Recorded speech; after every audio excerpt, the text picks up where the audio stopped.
दोस्तों, जब भी ऊपर वाले से मांगो तो अपने माता पिता की लंबी उम्र मांगना, क्योंकि उनसे ज़्यादा प्यार इस दुनिया में कोई आपको कर ही नहीं सकता। ये कहानी एक पिता और पुत्र की, जो समुद्री रास्ते से कहीं जा रहे थे और बीच समुद्र में उनकी नाव, जिस नाव पर सवार थे, वो खराब हो गई। अब उन्हें लगा कि नाव खराब होने के बाद जीवन समाप्त होने का है। तो पिताजी ने देखा कि दूर एक टापू दिख रहा था। जैसे तैसे करके वहाँ तक पहुँचे तो वहाँ एक नहीं दो टापू थे। वो किनारे पर उतरे और पिताजी ने कहा, देखो बेटा, अब तो जीवन समाप्त होता दिख रहा है। कुछ और ऑप्शन नज़र नहीं आ रहा है, कोई विकल्प नहीं है। यहाँ से जान बचाने के लिए एक ही काम बचा है। बेटे ने पूछा, क्या? पिताजी ने कहा, बस एक ही काम बचा है। ऊपर वाले से प्रार्थना करते हैं। एक टापू पर मैं जा रहा हूँ, दूसरे पर तुम चले जाओ। ध्यान लगाओ और प्रभु से कहो कि हमें बचाइए। जो मांगना है मांग लो, कुछ ना कुछ तो होगा ही। पिताजी ने जाकर के ध्यान लगाने बैठ गए और जो पुत्र था दूसरे टापू पर जा कर के प्रार्थना करने लगा, जो बहुत ही वीरान था। ध्यान में उसने कहा कि यहाँ तो बड़ा वीरान सा है, कोई पेड़ भी नहीं है फल खाने के लिए, भूख लग रही है। तो उसने आंखें खोली तो वहाँ पर पेड़ ही पेड़ दिखाई दिए और बड़े बड़े फल लगे हुए थे।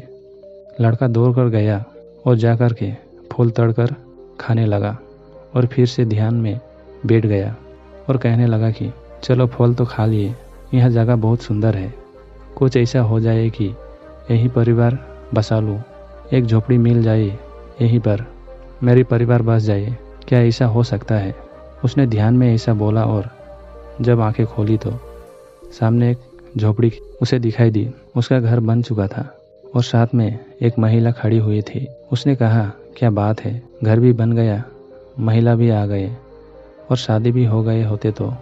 फिर से उसने सोचा और कहा कि अब जब सब कुछ हो ही रहा है तो यहाँ से बचने का रास्ता निकालते हैं, क्योंकि जब सब कुछ मेरी सुनी जा रही है तो ये भी सुन लीजिएगा। तो उसने आंखें बंद की और ध्यान लगाए और कहा कि हे प्रभु, बस एक नाव का इंतज़ाम करवा दीजिए ताकि मैं अपने परिवार को लेकर यहाँ से निकल सकूँ। और जब उसने आंखें खोली तो सामने की तरफ किनारे पर एक अच्छी सी सुंदर सी नाव दिखाई दी, जो जाने के लिए तैयार थी। लड़का दौड़कर महिला को साथ में लेकर नाव में चढ़ गया कि बस निकलना है। तभी आकाशवाणी हुई और आवाज़ आई कि बेटा, अकेले अकेले जा रहे हो, अपने पिता को साथ नहीं ले जाओगे? उस लड़के ने कहा कि मेरे पिताजी को उनको कर्मों का फल मिल रहा है, हम उनके चक्कर में यहाँ आ गए। मेरे पिताजी ने अगर अच्छे कर्म किए होते तो आप उनकी भी सुन ली होती। उनको देखो, चुपचाप वैसे के वैसे ही बैठे हैं, कुछ हो ही नहीं रहा। और इस तरफ हमारे देखो, सब कुछ बदल गया, पेड़ आ गया, फल आ गया, झोपड़ी बन गई, शादी भी हो गई।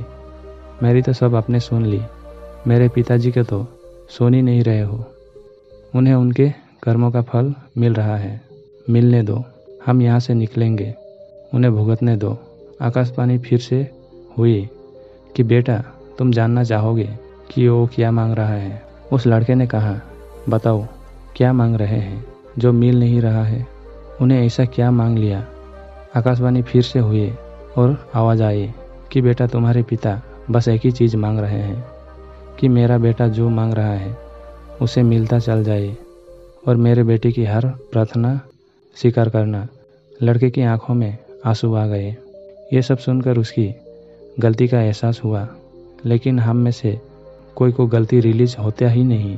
हमें अपने माता पिता को कभी भी अकेले नहीं छोड़ना चाहिए, क्योंकि माता पिता की वजह से ही आप यहाँ संसार देख रहे हैं, नहीं तो यहाँ कभी देख ही नहीं पाते। अपने माता पिता गुरुजन का हमेशा सम्मान करना चाहिए। तो दोस्तों, आपको ये कहानी कैसी लगी हमें कमेंट करके कमेंट बॉक्स में ज़रूर बताइए। वीडियो को लाइक और अपने साथ शेयर ज़रूर करें और चैनल पर नए आए हो तो प्लीज़ चैनल को सब्सक्राइब ज़रूर करें। धन्यवाद।